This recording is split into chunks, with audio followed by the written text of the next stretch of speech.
Bonjour chers internautes, bienvenue sur Espérance TV Inter-Amérique dans les 100 jours de prière en partenariat avec l'Institut de la Voix de l'Espérance. C'est toujours un plaisir partagé que de vous retrouver pour notre rendez-vous hebdomadaire des 100 jours de prière qui a débuté le 27 mars et qui entre dans sa 4e semaine.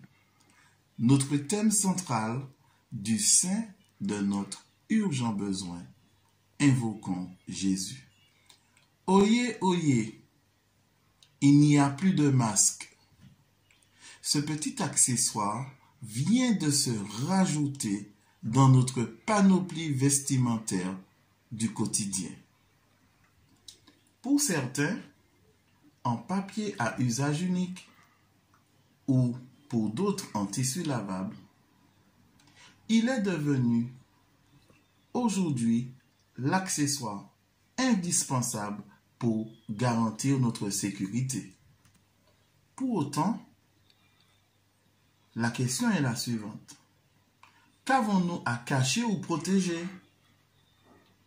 Jésus, dans sa parole, nous dit dans Apocalypse 3, le verset 5, « Celui qui vaincra sera revêtu de vêtements blancs. Je n'effacerai point son nom du livre de vie, et je confesserai son nom devant Dieu, devant mon Père et devant ses anges. » Voilà ce que Jésus nous dit. Voilà, chers internautes, l'accessoire par excellence que Jésus nous garantit aujourd'hui. Notre texte d'aujourd'hui se trouve dans Jérémie 15, le verset 16 et nous dit « J'ai recueilli tes paroles et je les ai dévorées. Tes paroles ont fait la joie et l'allégresse de mon cœur, car ton nom est invoqué sur moi, Éternel, Dieu des armées. » Jérémie nous invite à manger la parole de Dieu comme la manne. Cette nourriture providentielle que Dieu donna à son peuple dans le désert, une nourriture complète et divine. De même, pour nous chrétiens aujourd'hui, nous traversons notre désert au travers de ce confinement. Mais profitons de ce temps pour dévorer la parole de Dieu qui est aussi doux que le miel, que celui qui coule des rayons. Beaucoup de citations nous parlent de Dieu. Celle que je vous propose aujourd'hui se trouve dans le livre Vers Jésus, à la page 137. Écoutez.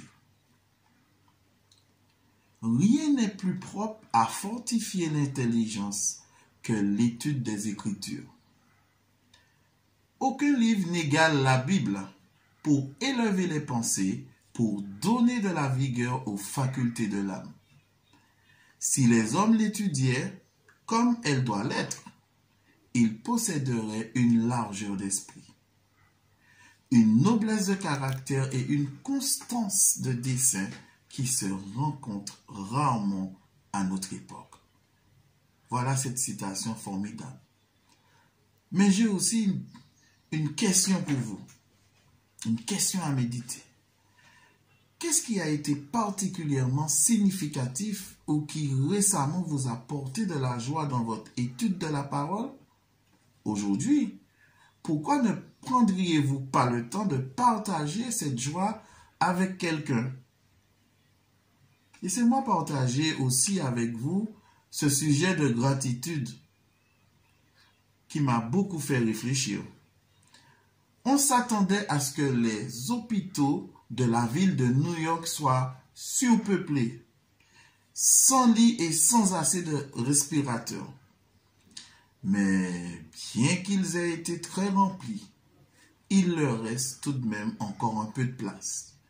Nous louons le Seigneur qu'il n'ait pas manqué de respirateurs. C'est une réponse à la prière.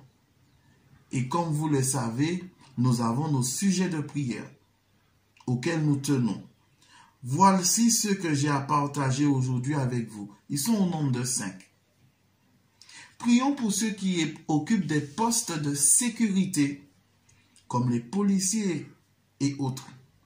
Alors que les troubles civils s'aggravent malheureusement en raison de la fermeture de certaines régions du monde, prions pour la protection de ces hommes et de ces femmes. Prions aussi pour les territoires de la division Eurasie de l'ex-Union soviétique, qui comprennent des pays comme la Russie et la Sibérie. Prions pour que de nouvelles méthodes efficaces pour atteindre les populations soient développées malgré la difficulté du témoignage. Prions pour que Dieu suscite des personnes pour partager son amour. Prions aussi pour que les gouvernements permettent aux gens de se nourrir ou de travailler leurs champs. Des millions de personnes en Inde sont enfermées et ne peuvent pas sortir de leur maison, ce qui signifie que beaucoup d'entre elles meurent de faim. Prions pour la sagesse des dirigeants d'Église, car ils doivent prendre des décisions importantes pour l'avenir en raison de la crise économique à laquelle nous sommes actuellement confrontés. Et enfin, prions pour la sagesse quant à la méthode de réduire les dépenses tout en ne pénalisant pas, en maintenant l'essentiel et en poursuivant la mission de l'Église. Je vous invite à incliner la tête pour une courte prière. Tendre Père Céleste, nous te remercions infiniment de continuer à nous alimenter de ta parole, qui est aussi doux que le miel, que celui qui coule des rayons, qui continue à nous fortifier, à nous faire grandir malgré le confinement. Nous t'en prions en Jésus et pour ta gloire. Amen. Nous vous remercions infiniment de l'attention que vous avez portée à ce moment d'étude et nous vous disons à très bientôt.